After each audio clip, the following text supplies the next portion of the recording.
The kurigaki block rested against Kenji's left forearm. The wood was dense and cool. It carried the sharp, tannic scent of mountain air trapped in resin for decades. He held it in place while his right hand moved across the tablet's glass surface. Kenji's thumb found the pale crescent scar on its pad. He pressed the blue submit button. The light washed over his knuckles. The permanent gray dust in his palm creases did not move. The dust was embedded in the skin. No amount of scrubbing with pumice soap or steel wool would remove it.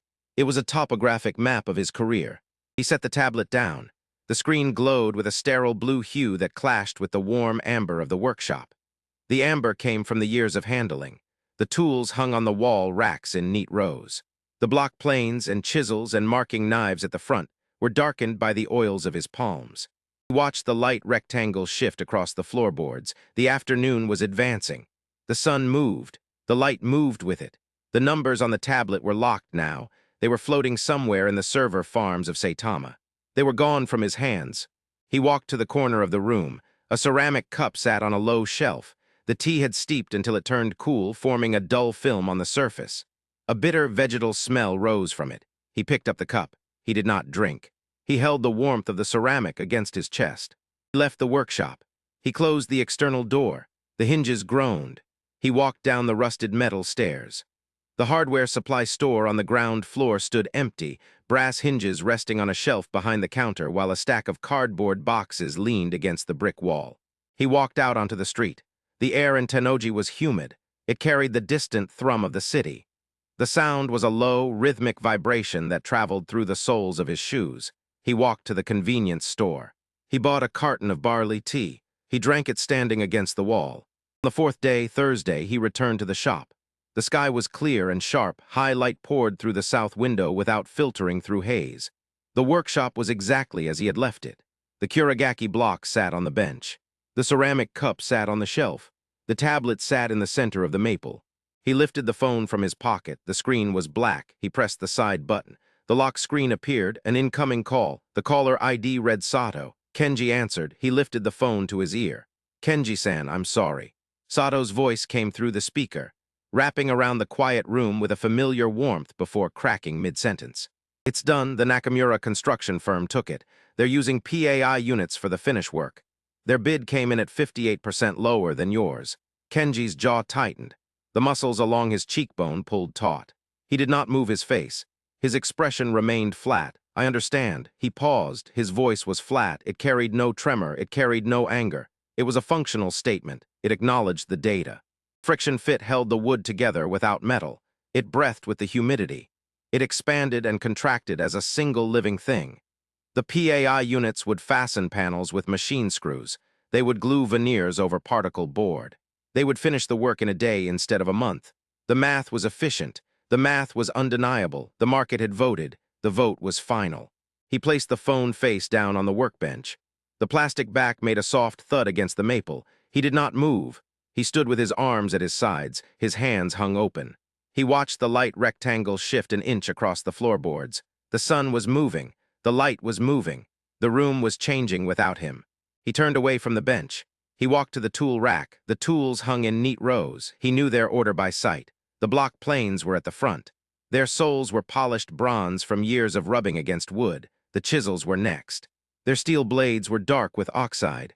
He reached out. His fingers hovered over the handles. He did not touch them. He did not take one down. The tools were silent.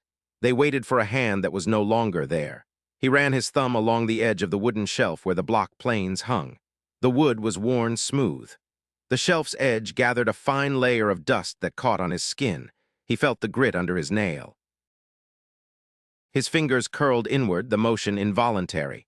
Muscles in his forearms contracted, shaping a grip for a chisel, a flat for a plane, reaching for a resistance that wasn't there. There was no wood. There was no metal. There was only the empty air of the workshop. His hands trembled. A micro-tremor ran through his fingers, jumping along the flexor tendons before stalling completely. The tremor lasted a second. It collapsed. His hands froze. They hung open in the air. They were useless. They were just meat and scar. They were heavy. They had no purpose to carry them. He stood in the center of the workshop. The light rectangle had moved across the floor. It now illuminated the dust on the concrete. The dust was thick. It covered the scratches in the floor. It covered the oil stains. It covered the marks of his boots. The tools hung on the wall. They were objects of precision. They were waiting for a task that would never come.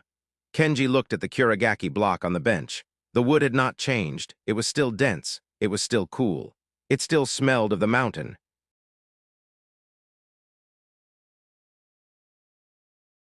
The hoist elevator doors slid back.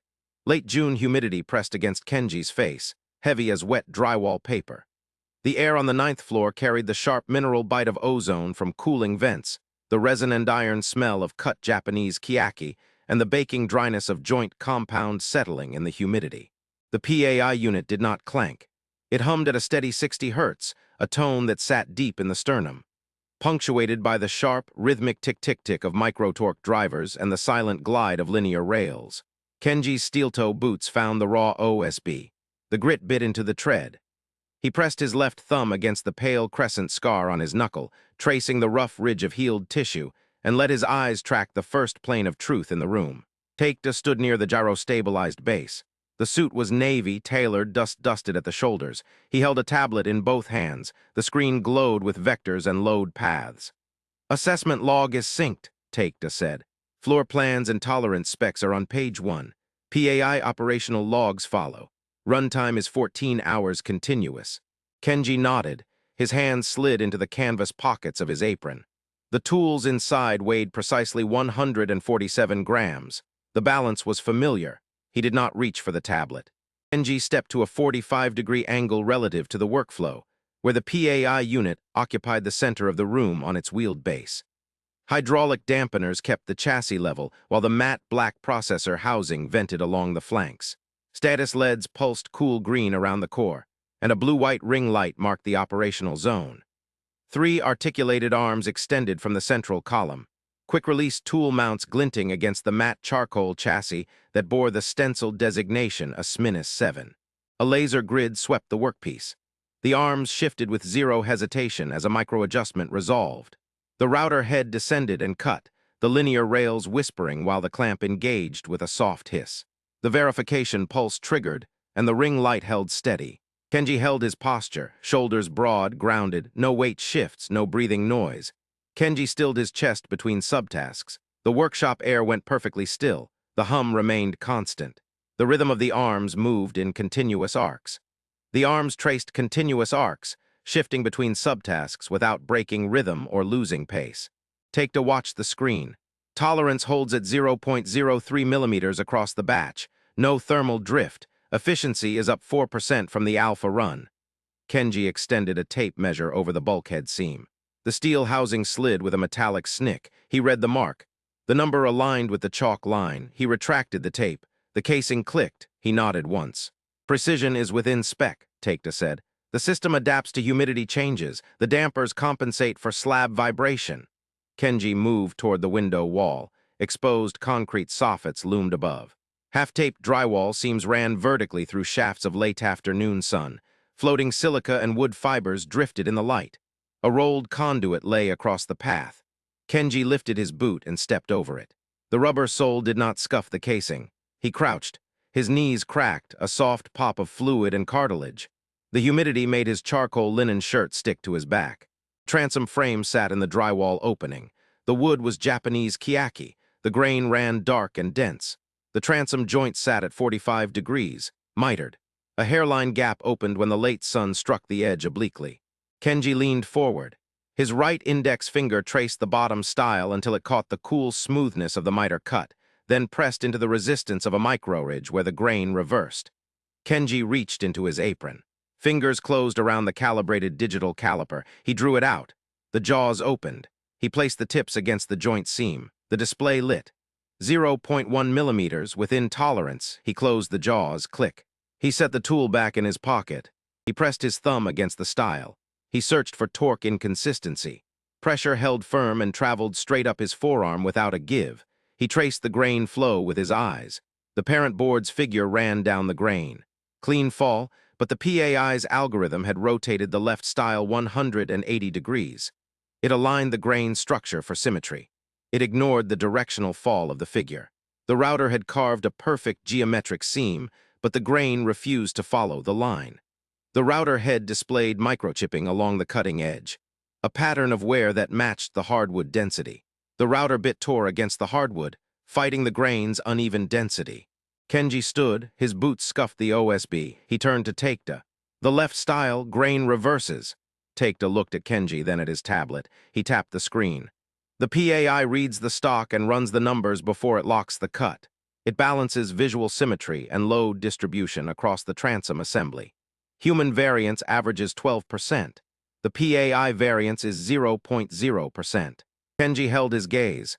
A human would cut it differently? Takeda's eyes dropped to the tablet. He shifted his weight. The heels of his shoes squeaked on the concrete dust. He looked up.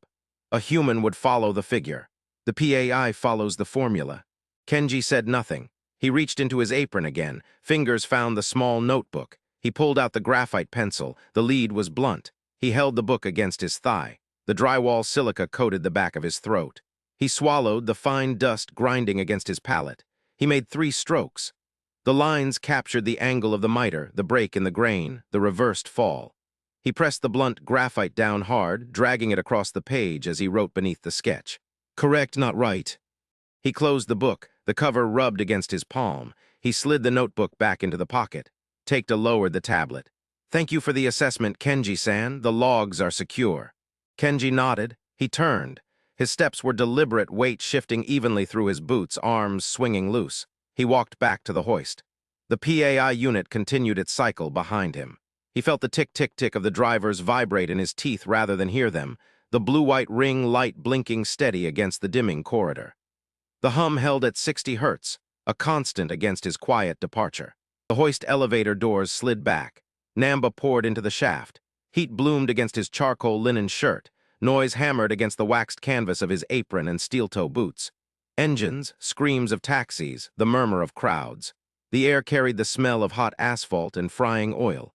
Kenji stepped out. The vibration of the street traveled up through his boots. He walked toward the station. The notebook pressed against his ribs. The waxed canvas apron rubbed his sides. His left hand rested in his pocket. His thumb found the crescent scar. He rubbed the ridge once. The skin was worn smooth. Beneath the surface, the joint held. The grain reversed. The light caught the brake, a friction that would not wear away. He kept moving. He kept moving, holding his line against the city's pull.